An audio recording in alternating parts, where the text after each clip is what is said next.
it traumatic? Or was it a peaceful ending to their life, where people were around when they took their last breath? That's going to affect how we feel about things. The individual's coping mechanisms and support systems. This is key to getting through a major loss and grief. And also about your how you cope through life's hardships. What's your coping mechanisms like? The depth of the relationship with the person definitely will affect the grief. And this is very important. Culture, religions, or personal beliefs about grief and loss are also a factor, right? So those are the factors that affect grief. Also timing. I was around the age of 14 when my 14-year-old cousin was dying of leukemia. And it was terrifying to me because we were the same age and I felt like it was going to happen to me. And we were so close that I couldn't even go see him in the hospital to say goodbye. It's like one of my bigger regrets in life. But that was a factor too. That I didn't want to get. I didn't know if it was contagious. I didn't know how to process any of that. And I was very angry at God to take him. So that also was a situation about how that affected me, the grief and my anger and my bargaining, right? General timeline, but not a rule. Some grief, especially complicated grief, can persist longer and may require extra support, maybe like a support group or seeing a counselor. A therapist can help. There's no right time to heal, and you're at your own pace.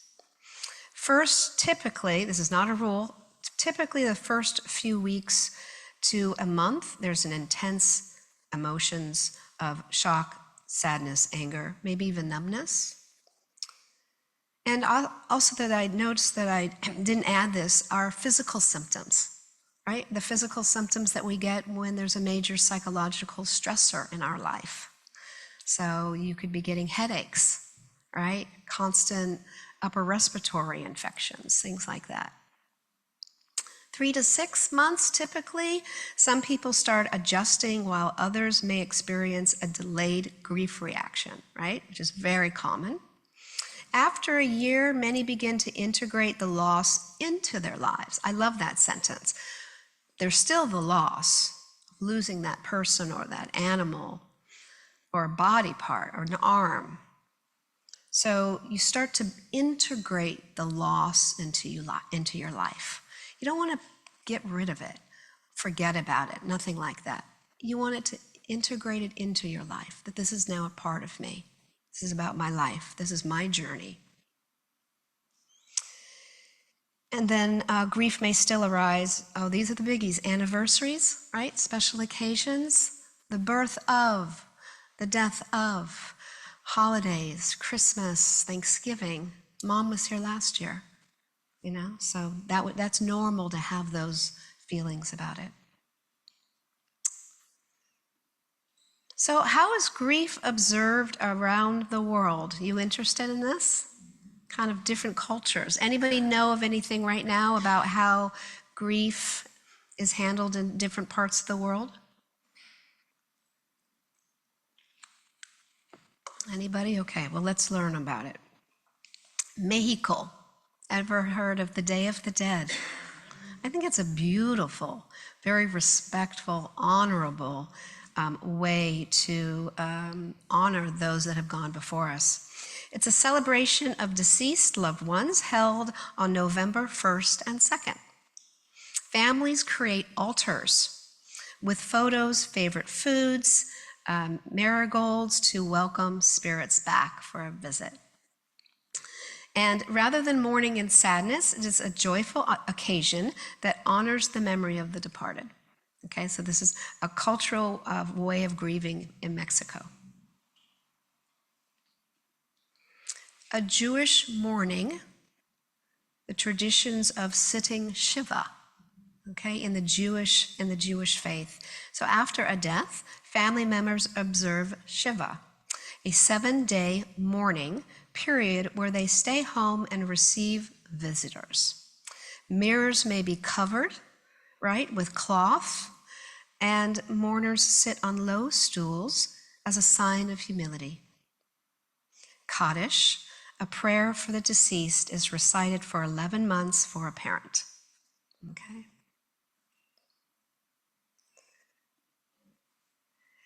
So in Africa, Ghana elaborate on very lavish funerals in Ghana. They're major celebrations, sometimes taking months to plan, build. You may have this in a parade of some kind. Custom fantasy coffins are made, and they're shaped like cars, animals, objects representing the deceased life. That's very, very popular. And there's a lot of music and dancing. Large gatherings will mark a farewell of somebody, in particularly this country. Very colorful, very elaborate.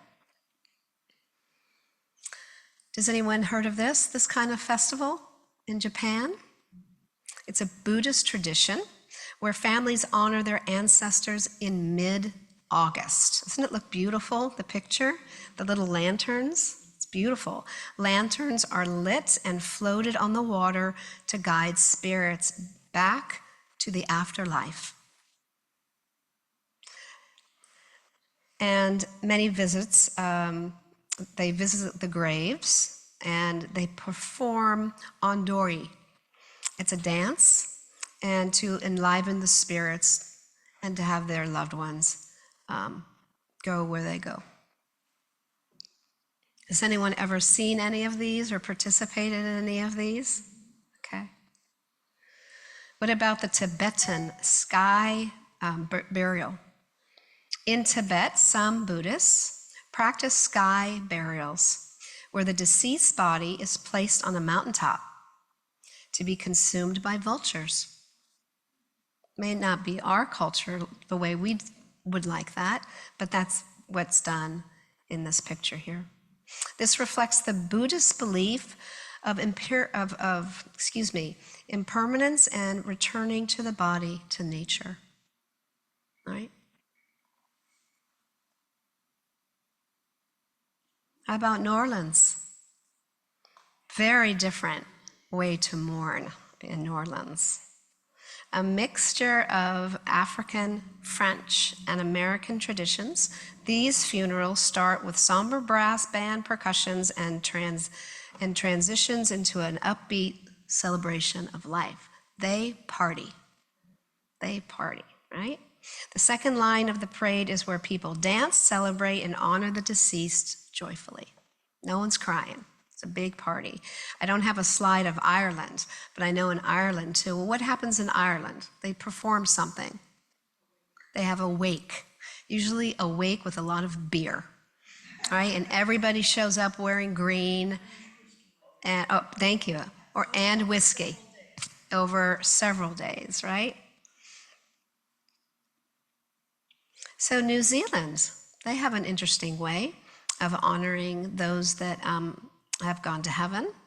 They honor their deceased with a multi-day mourning ceremony. The body is often displayed in a meeting house where family and friends share stories, sing, and grieve openly. It's a deeply communal event, and it emphasizes respect to their ancestors. And I was just thinking when you mentioned Pope Francis, we're watching that right now in the Catholic culture, lying in state, seeing him, lines walking by him, mourning, thinking about the conclave, like what's coming up next, all of that is a big part of that process. So how do we overcome all of this, extensive pain and grief? There are ways to do that. We want to acknowledge our feelings, and I've touched upon this already. We don't want to stuff our feelings down like that previous slide. We want to integrate the loss into our being. And I think on some way, it keeps that person close to us, right? We want that person to be close to our heart always. So grief can manifest in many ways. We've talked about that: anger, relief, Guilt. Didn't say much about guilt. I should feel more grief, right? There's all the shoulds around what my grief should feel like, or why are they grieving more? All of that. It's important not to suppress these emotions. That's where we get sick. And that's where we can get sick with bodily symptoms, headaches, anxiety even, not just depression. Give yourself permission to grieve. Don't beat yourself up if you haven't, or it's not looking like how my brother's grieving, right? It's okay to feel lost, a little overwhelmed, disheveled. I also think grief is very confusing, not just about the words, but you're kind of off center, very much off center.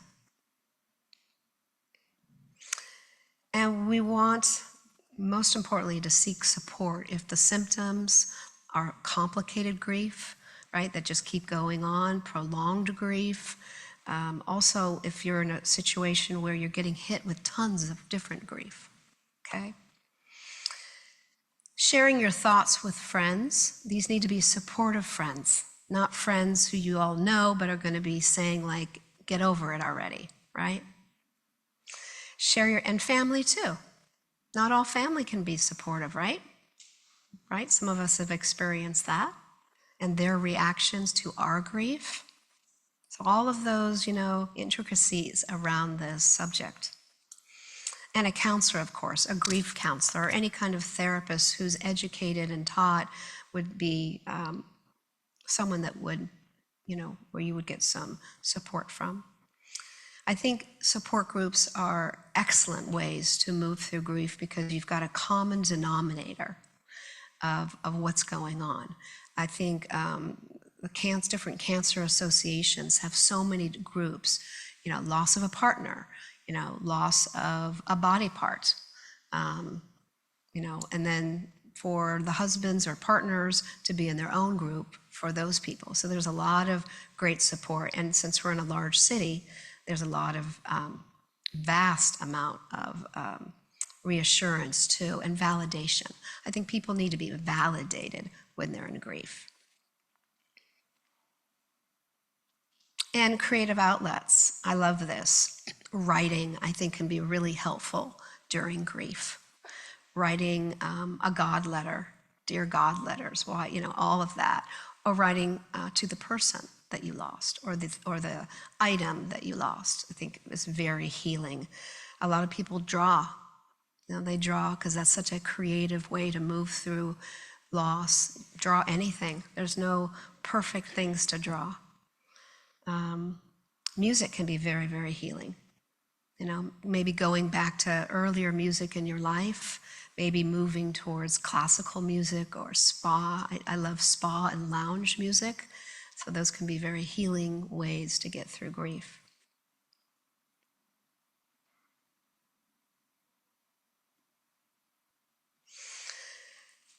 When I was doing a lot of critical incident stress, and back in the day when I was younger, critical incident stress debriefing with companies where there was a severe impact to a society.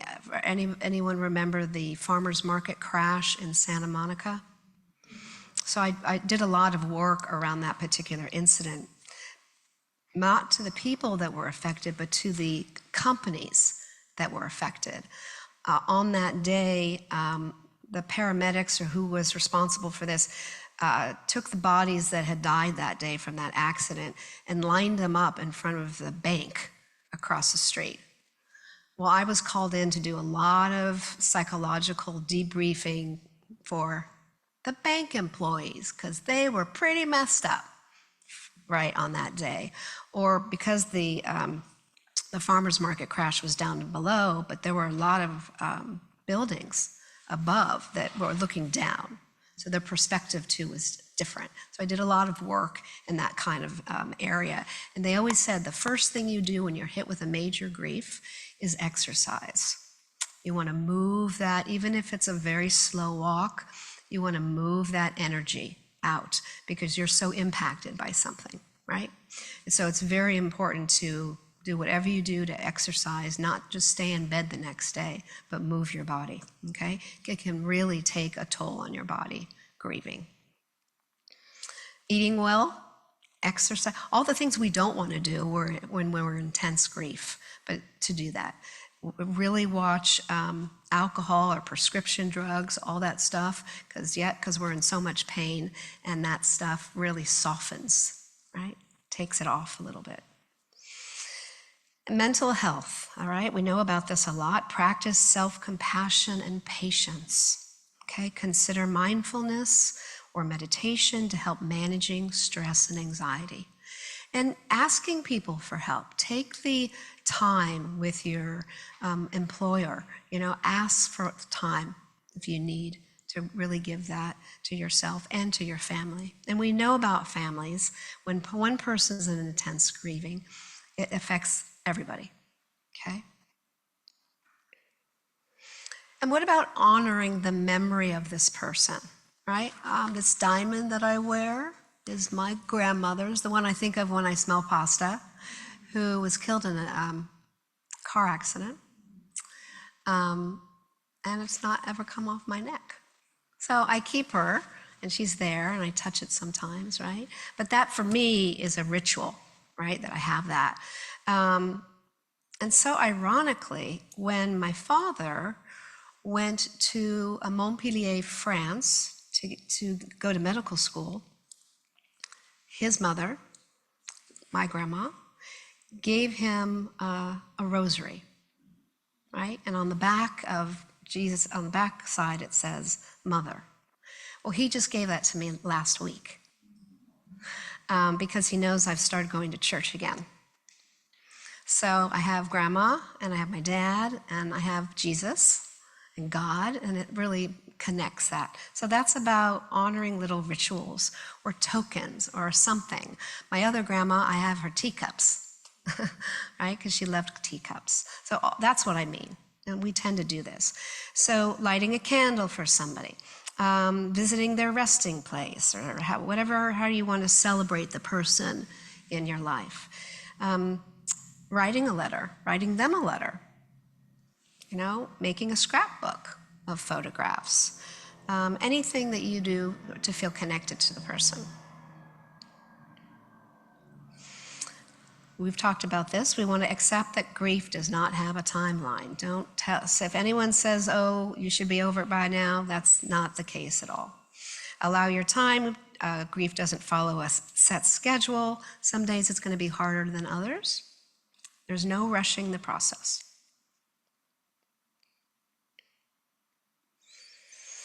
And then we want to move towards that acceptance of finding meaning or purpose in your life, through personal growth. Some people find that grief leads them to discover new strengths, new values, perspectives on life. Volunteering is a wonderful way to give back, because grief is all here. It's all me, right? It's all, I'm like, I can't, you don't have anything to really give to somebody else. So maybe some support through volunteering can be very, very helpful.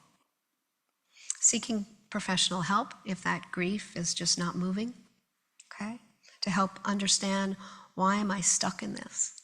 How am I benefiting from staying in grief or anger, right? So I like this quote: remember, grief is not something you get over, but something you integrate into your life. You may find joy again, but the loss will always be a part of you. The key is to let grief coexist with the rest of your life, slowly transforming from a source of pain to a part of your personal growth and healing journey. And that is our presentation for today.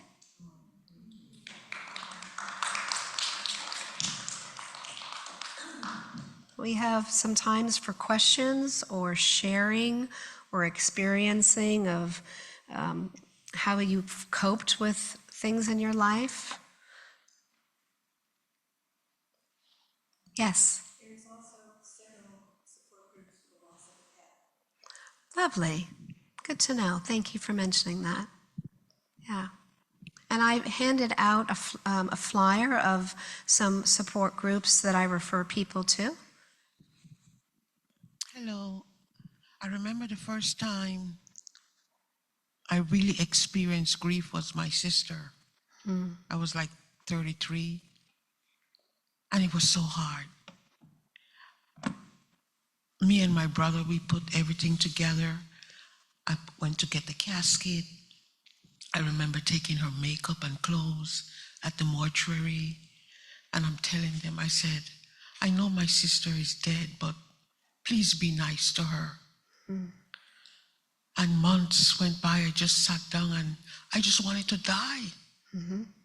I was drinking a lot to kill the pain. Yeah. And then I just felt like my nervous system was breaking down. And then I told myself, I said, Agnes, you have to make up your mind to live. Because I had my daughter, you know? Right. And so it got a little easier. But I was devastated. Because I remember the last time I saw her, she gave me hope. She said, Agnes, I'm willing to fight. But not knowing she had already made the decision to take the morphine right after we left because she knew it was the end. But she gave me hope. And then, like an hour after, they told me she's gone. And I'm like, how could that be? I just saw her. But then I could see death in her face, you know?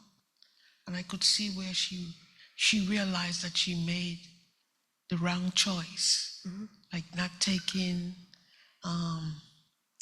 the chemo, and then stopped, and then took holistic medicine. And I think she felt a little better for a while, but then during that time, I think the cancer was spreading. Yeah. Yeah. Yeah. So after that, I experienced my mother, my father, my brother, and I wasn't able to attend their funeral. But then I said, maybe God didn't want me to. So, I found a way to get peace and deal with it. But it's hard. Yeah. But you moved through it, and it's right part of you now. And then I end up taking care of a little dog during COVID, the pandemic.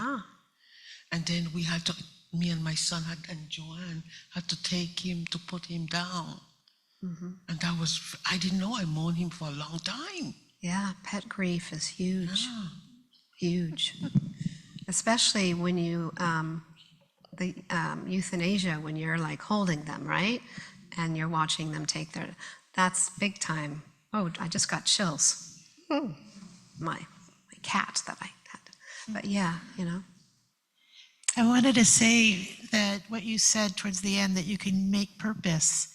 And I think here at the community, there's a lot of support, and being a member or a friend of the heart, there's some kind of community. And I think when you do volunteer, you're channeling that grief into something that edifies the person or the situation that you've lost. I've seen that happen where people have been so depressed, but then they have something to do that gives meaning. And I know, with donations even, people can do things in honor of or in memory of. And I think that there are ways to lessen the horrible sadness with purpose. Before we move on with the crowd here, Sherry. okay, we do have 2 people on Zoom that had questions as well. Sherry, would you like to go first? Okay. So from Anne, can you talk a little about the special challenge of loss by suicide? Oh, thank you for bringing that up. Yeah. Especially of a child, right? Of a parent and their child has committed suicide. I've personally not had anything like that happen in my life. I can't even begin to understand what that pain must feel like. So that's why you're seeing me kind of pause. There are wonderful support groups, books written, and resources for that, for those kinds of losses. Yeah. But I'm sure, again, like what we focused on today, there's an enormous amount of mixed emotions around that for that parent. How could I have not seen it coming? Was I not available enough as a parent? You just start coming up with all of those. I would immediately start going to therapy to move through that. Yeah, because that's very different from any other kind of loss.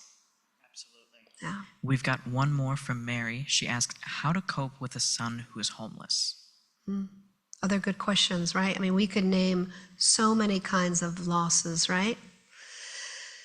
Yeah, because I'm in regards to a family member who's homeless, the first thing that I think of is that parent probably did as much as they could to help that child. I can only imagine what that parent went through to help prevent that. Again, there's also, I'm sure, support groups around that too. I think what's difficult with that, because the person hasn't died, it's an ongoing grief, constant worry, fear, panic. Maybe the person was using a lot of drugs and alcohol and couldn't keep employment, or was bringing alcohol and drugs into the family home, and where the parent said, I can't support this anymore. So I can only imagine there's a vast array of emotions about that. Yeah. Thank you, Catherine. I really think support groups and having people around you and being able to let people into whatever you're experiencing is so important. And one of the beacons of light that I've seen in my own family is when my son-in-law was diagnosed with stage 4 cancer. They had 3 small boys, and he went through treatment, and he's in remission now for about 5 years, so it's a blessing. But my daughter saw what her sons were going through, and so the grief of children with that kind of a loss is really significant to pay attention to. And one of the things she found, and when she told me about it, I kind of went, but she said, I'm going to send the boys to cancer camp. I'm like, ooh, what's that? And it's actually a yearly, it runs year round, but in the summer they actually go for 2 weeks to a camp. And it's with other children who've experienced either a loss or are going through the trauma of chemo and all of that with the family. And they absolutely love it and, can't wait to go back. And so I think that that's gone so far in helping them move through a real significant life experience for them. And so I just wanted to say there are things like that out there. They live up in Sacramento, so up in that area, I know that's there. Thank you. Yeah, and thank you for bringing up about children. There's wonderful resources, coloring books and explaining what loss is, where's heaven, where did grandma go, right? I have a particular, I know we have to end, but I have this, a client whose mother died last year, and they had her cremated, and she's in an urn that looks like a rock. And in their backyard, I think it's by the rose bushes in the backyard. It's kind of a cute story, but we're kind of figuring out how to handle it, is because she has, how old is he? I think he's now 9. And he keeps saying, where's grandma, where's grandma? And she says, well, heaven, and she explains all that. But now he's been like in the rose bushes and like paying attention to things, and it's kind of like come up like, well, do we tell him that grandma's in the rock? And it gets confusing, right? And how's grandma in the rock? So children process grief very differently. So you do have to be sensitive to that on explaining, Thank you so much, Yeah. Catherine. I think that is all the time we do have today. Thank you. Thank you for another wonderful series. Thank you very much.